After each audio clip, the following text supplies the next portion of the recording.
ब्रेकनंतर बुलेटिनमध्ये आपल्या सगळ्यांचं पुन्हा एकदा स्वागत।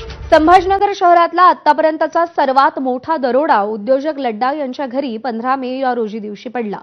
या दरोड्यानं संभाजीनगर शहर आणि अख्खं पोलीस दल हादरून गेलं, कारण या दरोड्यामध्ये तब्बल 5.5 किलो सोनं आणि 32 किलो चांदी चोरीला गेली होती। या प्रकरणामध्ये आरोपी अमोल खोतकरचा पोलिसांनी चकमकीत खात्मा केला। अमोल खोतकरकडे चोरीचं सोनं असल्याचा संशय होता आणि त्याशिवाय 6 जणांना अटकही करण्यात आली। मात्र पोलिसांनी केवळ 20 तोळे सोनं रिकव्हर केलंय, त्यामुळे बाकीचं सोनं गेलं कुठे असा सवाल उद्योजक संतोष लड्डा यांनी उपस्थित केलाय।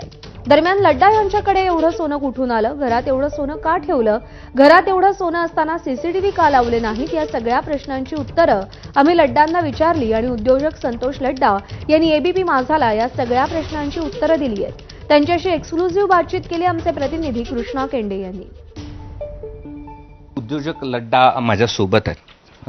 पहिला प्रश्न, आरोपी पकडले गेलेत मात्र सोनं अजून मिळालं नाही, पोलिसांनी तुम्हाला काही सांगितलंय का? नाही, याच्याबद्दल तर काय अशी स्पेसिफिक माहिती नाही आहे माझ्याकडं, पण काल जे कोर्टात त्यांनी काही जमा केलेलं आहे त्याच्याबद्दलच माहिती आहे की ते कुठल्या तरी आरोपीकडनं भेटलेलं आहे त्यांना। किती मिळालंय? काहीतरी 19.5 समथिंग तोळे 20 तोळे असं जवळपास आहे ते। एक्झॅक्ट फिगर मला नाही सांगता येणार, कारण मी तितकं डिटेल नाही बघितलेलं, कारण ॲक्च्युली दिवसच माझा असा फक्त विचार करण्यामध्ये आणि याच्यामध्ये जातोय की काय झालं आणि कसा प्रकार झालेला आहे ते। बरं, या सगळ्यामध्ये पोलिसांच्या तपासावर तुमचं काय म्हणणं आहे? मी आलो 18 तारखेला इंडियामध्ये आणि तेव्हापासून बघतोय की अतिशय प्रामाणिकपणे कुठलाही कसूर न ठेवता ते लोक पूर्ण तपास करतायत, ज्याच्यामुळे की ते 5-6 आरोपी जे पण होते त्यांच्या ताब्यात आहेत असं तपासावरून वाटतंय। आता बाकीच्या पुढच्या गोष्टी त्यांनाच माहिती की काय तपास चालू आहे। आता तुमची अपेक्षा काय या सगळ्या प्रकरणानंतर? की मला माझं बाबा जे गेलेलं आहे, जे कष्टाची कमाई आहे माझी केलेली, 30 वर्ष झाले मी काम करतोय, वयाच्या 21व्या वर्षापासून घरातनं बाहेर निघून, तर ते जे कमवलेलं आहे मी कष्टाने सगळ्या गोष्टी केलेल्या आहेत ते माझे मला परत भेटावं त्यांच्याकडनं, पोलिसांकडनं, एवढीच अपेक्षा आहे। बरं, काय बोललात तुम्ही या सगळ्या संदर्भात पोलिसांशी एन्काउंटर नंतर? एन्काउंटर नंतर वगैरे काय असं स्पेसिफिक नाही, पण त्यांना बोललेलो आहे की सर माझं जे गेलेलं आहे चोरीला त्या मटेरियलबद्दल थोडा तपास लावून माझं जे सोनं आणि चांदी गेलेली ती मला परत मिळवून द्यावी तुम्ही। दुसरा, महाराष्ट्राला एक प्रश्न पडलाय, साधारणपणे सामान्य लोकांना ज्यांनी तुमचा एवढे मोठी चोरी झाल्याचा व्हिडिओ पाहिला टीव्हीवर किंवा ऐकला किंवा यूट्यूबवर ज्यांनी पाहिला, त्यात सगळ्यात महत्त्वाचा एक प्रश्न असा होता की एवढं सोनं आलं कुठून? हे मी सांगितलं ना तुम्हाला की 30 वर्षापासून मी काम करतोय, कष्ट करून कमवलेलं आहे।